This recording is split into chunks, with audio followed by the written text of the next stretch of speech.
Alright, this is going to be a review of the symbol sprayer. It's kind of a funny little tool. I don't use it a ton, but you might be able to see some use for it. So there's a couple of different ways we can go about doing this. They technically are their own thing, so if you can bring up symbols, this is the starting palette. It's pretty awful. They do have a lot more though. If you open up the symbol library, there's all sorts of them. It's essentially clip art. That's basically what they are. So let's just open up for an example.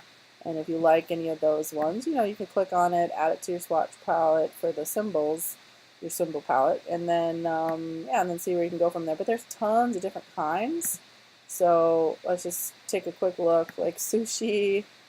I mean, it's silly how much different kinds of things there are here, but let's just give it a go. Now, you are not stuck with these though. If you ever want to make your own, I'm going to just do a quick star.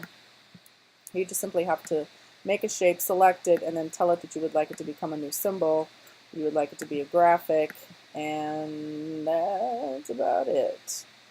I don't think I really need this.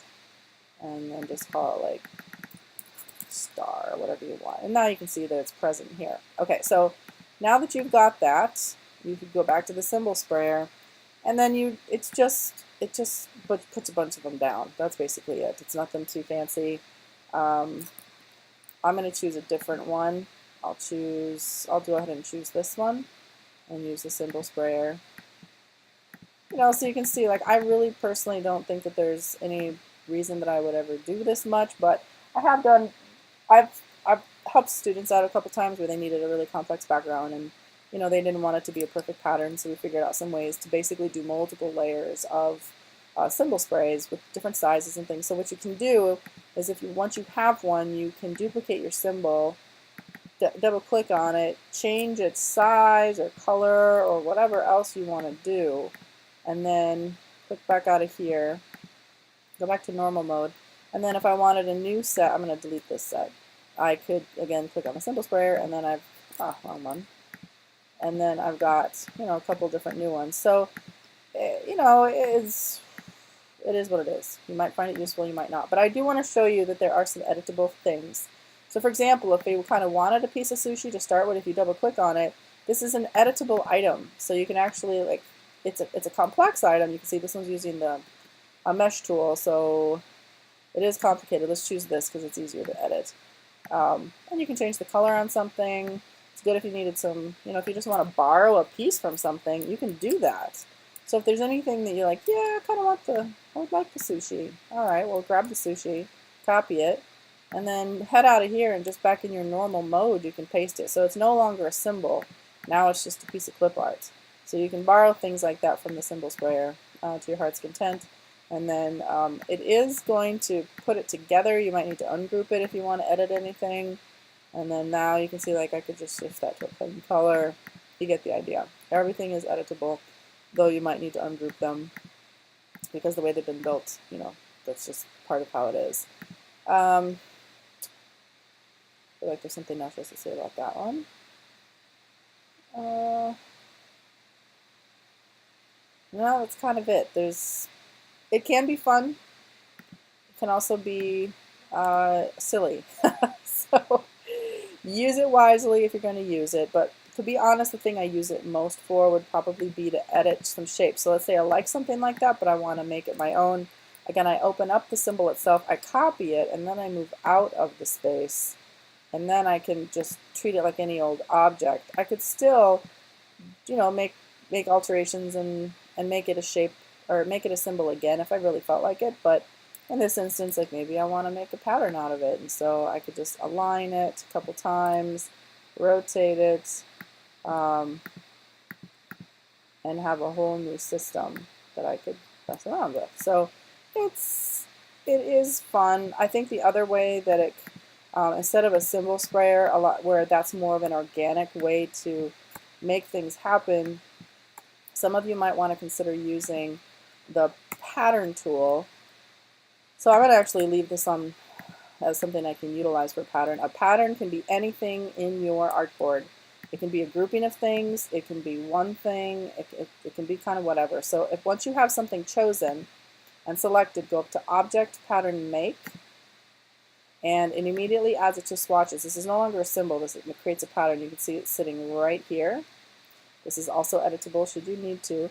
And if you're like already like, I don't like the color, okay, change it. If you don't like the scale, you can change it. That's an editable item. Now you can, there's a bunch of different sorts of patterns here that you can use. Some of these things are also changeable. So if this is a hex pattern, you can kind of see what it forms around it. You can actually size the tile to the art so it collapses in closer around the item itself. You can also, though, specify how far apart you would like these items. You can, it's pretty complicated what you can do with these patterns. And so once you get it, this is basically a preview of a pattern. This doesn't exist yet. You say done.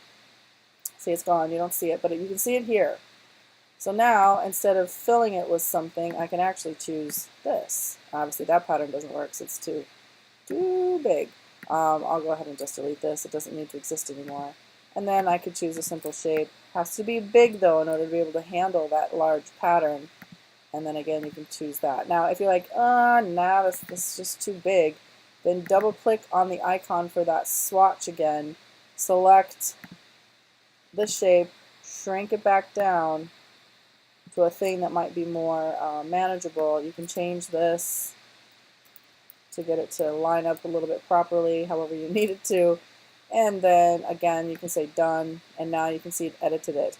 So the other fun thing about this, because it's a swatch, is you can actually just duplicate it if you wanted a slightly different color or something else. So let's say I want a pattern, but I want it in a different rotation, and then maybe also like in a slightly different color.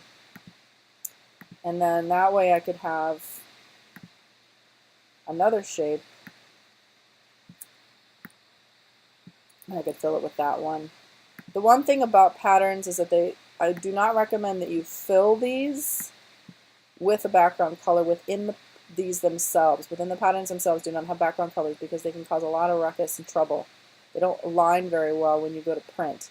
Even a JPEG sometimes will show you kind of where the ends of your motifs are. So in case I didn't mention that, I can't remember. The item that you are creating a pattern from, that's called your motif. And then if you really need a background color, I would just say you copy and paste that shape. So this one I could be, just a plain color, and then simply just overlay the pieces on top of each other. I really would not, and to do that, I really wanted it perfect.